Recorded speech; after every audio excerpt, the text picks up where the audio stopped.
Welcome to YS Online. Ako po si Dice, coming to you from the Y Suzuki Nihongo Learning Center in Quezon City, the Philippines.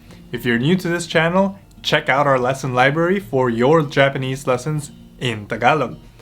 Last lesson, we learned one of the conditional forms in the Japanese language, which is to. Using the sentence pattern, verb dictionary form to, main sentence, where the main sentence expresses an inevitable action. Check out the upper right-hand corner of your screen for a refresher on our previous lesson. In today's lesson, gagamitin natin ang verb te sa iba't ibang sentence patterns. If you'd like a refresher on the verb te form, check out the links in the description box below. So, question to you guys watching at home, ready na ba kayo matuto ng Japanese in Tagalog? Tara, let's go!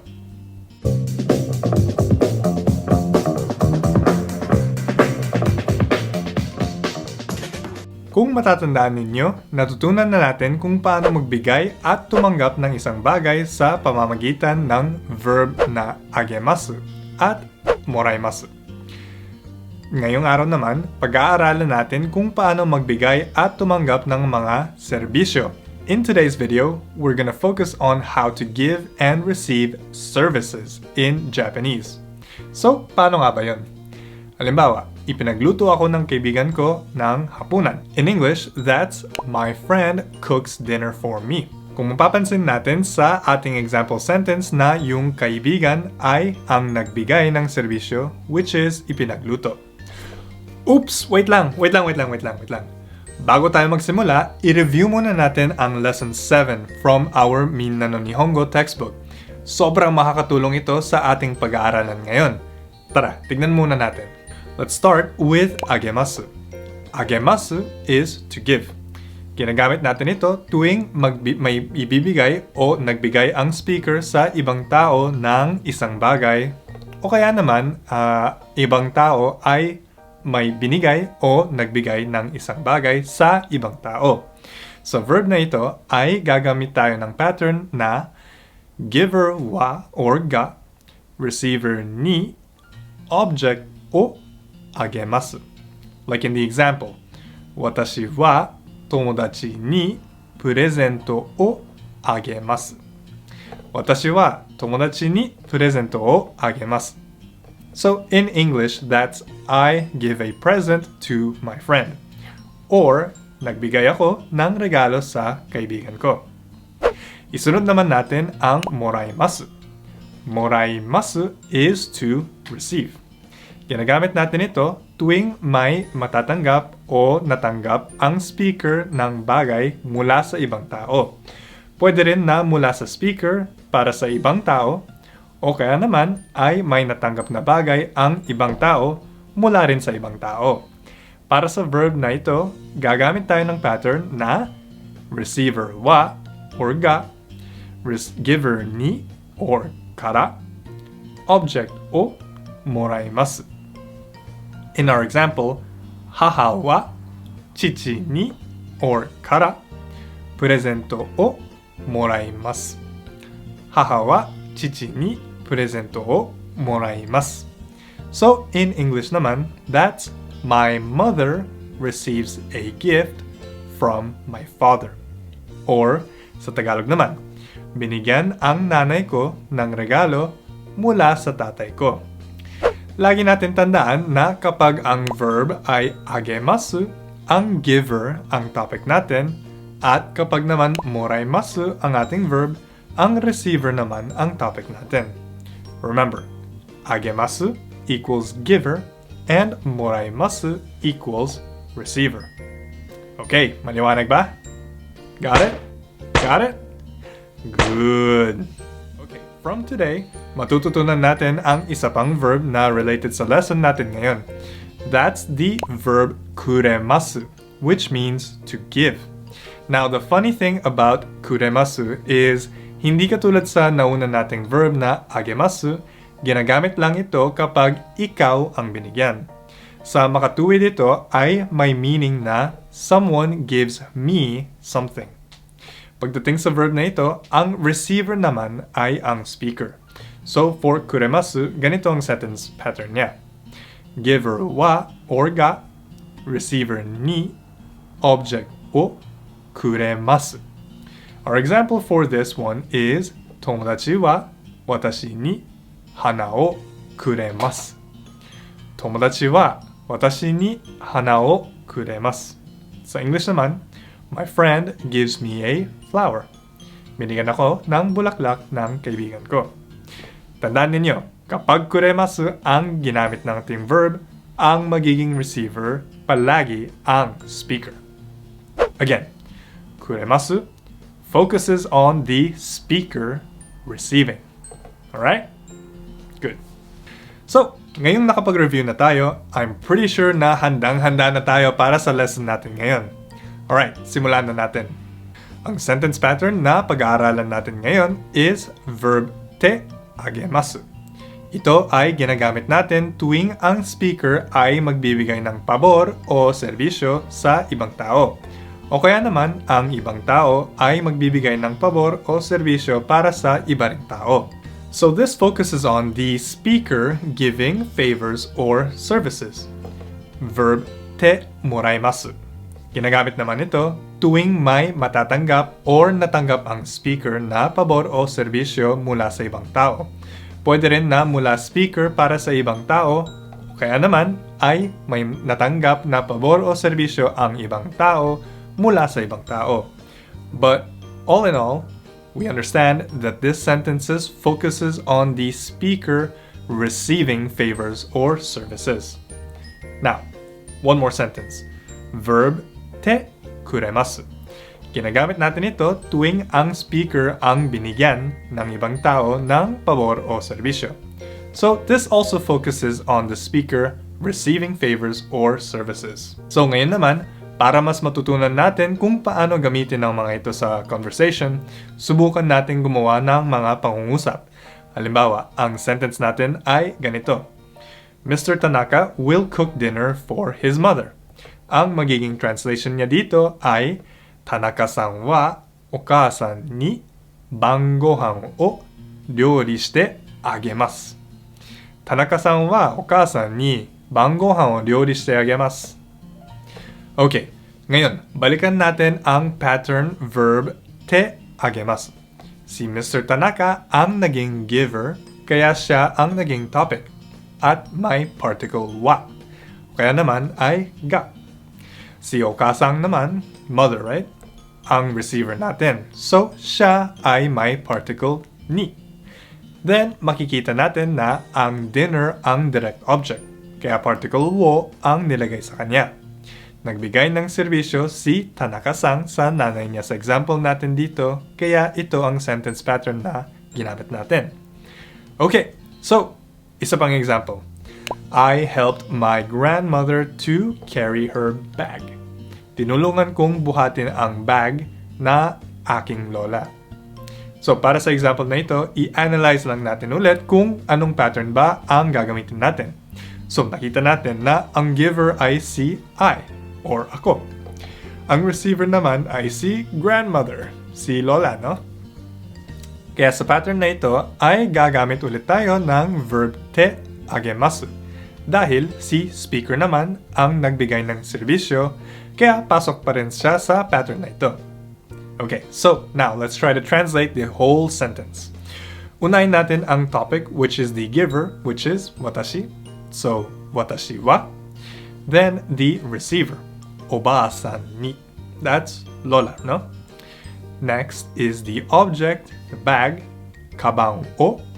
And lastly, the verb, motte agemasu. So, put it together, we have watashi wa oba-san ni kaban o motte agemasu. Watashi wa oba-san ni kaban o motte agemasu. Gumamit tayo ng verb na mochimasu at ginawa natin siyang te form at dinugtong ang verb na agemasu. Alright? Got it? Got it? Good. Next. Paano naman kung ganito ang sentence natin? My friend lends me a pencil. Pinahiraman ako ng kaibigan ko ng lapis. Okay, so una sa lahat, i-analyze muna natin ang sentence. Makikita natin sa halimbawa natin ito na ang nakatanggap ng serbisyo or pabor ay ang speaker. Kaya pwede tayong gumamit ng pattern na verb te kuremasu. Para sa pattern na ito, ang magiging topic natin ay ang giver at siya ang lalagyan natin ng particle wa or ga at ang receiver naman ay automatic na yung speaker. So, may particle na ni. Alright! So, i-translate na natin siya. Unahin natin ang giver dahil siya ang topic. Tomodachi wa. So, yung kaibigan natin, right? Then, the receiver, watashi ni. Next, the object, which is enpitsu o. And lastly, the verb, kashite kuremasu. Gumamit tayo ng verb na kashimasu, meaning to lend. At ginawa lang siyang te form, kaya siya ay naging kashite kuremasu. So, we went from kashimasu to kashite kuremasu. Alright, now let's put the whole sentence together. And we have the following translation. Tomodachi wa watashi ni enpitsu o kashite kuremasu. Tomodachi wa watashi ni enpitsu o kashite kuremasu. Note here na pwede rin tayong gumamit ng verb te moraimasu para sa sentence na ito. Again, ang sentence natin dito ay my friend lends me a pencil. Pinahiraman ako ng kaibigan ko ng lapis. Tandaan natin na sa verb te moraimasu, ang receiver ang magiging topic na may particle wa or ga. Ang giver naman ang gagamitan natin ng particle ni or kara. Okay, so paano gagawin to? So unahin natin ang receiver, watashi wa. Then we go to the giver, tomodachi ni or kara. Next is the object, enpitsu o. And lastly, the verb, kashite moraimasu. Kaya ang kanyang nagiging kabuuan ay watashi wa tomodachi ni enpitsu o kashite moraimasu. Or we can say watashi wa tomodachi kara enpitsu o kashite moraimasu. So lagi nating tandaan na magkakaiba lang si kuremasu at moraimasu sa kanilang mga topic. Kuremasu refers to the giver as the subject and moraimasu refers to the receiver as the subject. Yeah? Maliwanag? Okay? Very good. Tandaan lang natin na lagi nating susundan ang patterns natin. Ngayon, subukan naman natin gumawa ng mga tanong gamit ng topic natin sa lesson na ito. Halimbawa, pwede tayong magtanong na ang isasagot lamang ay hai or iye sa katulad nito. Motte agemasu ka? Meaning, buhatin ko ba para sa'yo? Pwede natin itong sagutin na hai, onegai shimasu for yes please. O kaya naman ay iie, daijoubu desu. Meaning, no, it's okay. By the way, if you want to say no in Japan, this is the gesture. Iie, daijoubu desu. Pwede rin tayong magtanong kung sino ang nagbigay ng pabor o serbisyo at kung sino rin ang nakatanggap or receive using the question, dare ga. So ganito lang ang gagawin sa kanya. Dare ga, receiver ni, verb te agemasu ka. Dare ga, receiver ni, verb te agemasu ka. Ibig sabihin nito, sino ang nagbigay ng pabor o serbisyo sa receiver? Who gave the receiver a service or a favor? Like, for example, let's say, 誰が学生に日本語を教えてあげましたか? 誰が学生に日本語を教えてあげましたか? Meaning, who taught Japanese to the students? Pwede natin sagutin ng ganito. Sensei ga 学生に日本語を教えてあげました。先生が学生に日本語を教えてあげました。So, sensei is the teacher, 学生に is to the students, 日本語を Japanese, 教えてあげました。Did them the favor of teaching them. Lastly, pwede tayong magtanong using the question pattern dare ga, giver ni or kara, verb te moraimasu ka. So, ito ay may kahulugan na sino ang nakatanggap ng pabor o serbisyo mula sa giver, or who received the favor or service from the giver. Halimbawa, ganito. Dare ga Tanaka-san ni shukudai o tetsudatte moraimashita ka? Meaning, who did Mr. Tanaka help with his assignment? So, paano natin sasagutin to? Let's say, Yamada-san wa Tanaka-san ni shukudai o tetsudatte moraimashita. So, meaning is, Mr. Yamada is the person who Mr. Tanaka helped in his assignment. Alright, now, as always, it's your turn to give it a try. Kayo naman, subukan ninyong gumawa ng sentence gamit ang mga patterns natin sa lesson ngayon. Let's give it a go. Mondai ga aru toki, dare ga tetsudatte kuremasu ka? Dare ga obento o tsukutte kuremasu ka? Write your answers in the comment section below. And that's it for us at YS Online today. Thank you very much for watching as always, and if you like this video, be sure to hit that subscribe button and let your friends know. Maybe they might pick up a new Japanese word or two. For all our full YS Online members out there, we have quizzes and other review materials for you to go through para ma-absorb ninyo ang mga lessons natin dito. YS Online members, take your quizzes. If you're interested in becoming a full member for our online program, be sure to check us out at www.ysnlc.com.